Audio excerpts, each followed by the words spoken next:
Être en couple avec un militaire, c'est aussi devoir expliquer à des gens qui ont un peu trop regardé nos cœurs meurtris ce qu'est réellement la vie avec un militaire. Donc voici un florilège de mes conversations préférées. Quand tu dis qu'il part souvent, c'est une semaine de temps en temps, quelques semaines par an. Une semaine par an. Mon rêve.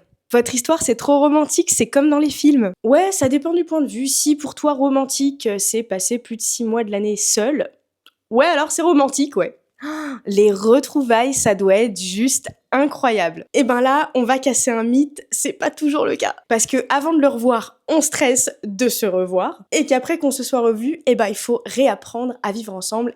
Et c'est pas toujours facile. Et il peut pas juste demander à ne pas partir. Un jour, un grand sage du nom d'Orelsan a dit « Si c'était si facile, tout le monde le ferait. » Mais pourquoi t'as choisi de te mettre avec un militaire? Bonne question, et on va justement en parler. En vrai, je me moque gentiment, mais c'est normal de ne pas savoir quand on ne vit pas avec un militaire. Mais je sais aussi que beaucoup d'entre vous galèrent à expliquer cette vie à leurs proches qui n'ont aucun lien avec l'armée. Alors je vais vous aider à répondre aux questions sans s'épuiser et sans forcément avoir besoin de se justifier sur tous ces choix de vie. Sache que tu n'as pas besoin de tout expliquer à chaque fois. Une seule petite phrase peut suffire. C'est une vie avec des contraintes particulières, mais je n'ai pas choisi de tomber amoureuse de lui. Néanmoins, j'accepte. Point. Bref, à la ligne, t'as rien à prouver, t'as rien à justifier. Si tu ne trouves pas les bons mots avec les personnes qui ne comprennent pas les absences, dis-leur juste ça. Son métier, c'est d'être là où les autres ne veulent pas aller. En fait, ça donne juste une image de ce qu'est la réalité d'un déploiement militaire. Et pour les personnes qui te disent que tu as choisi cette vie, réponds-leur simplement: je n'ai pas choisi cette vie, je l'ai acceptée. Je suis tombée amoureuse d'une personne qui s'est engagée pour son pays, qui a des valeurs,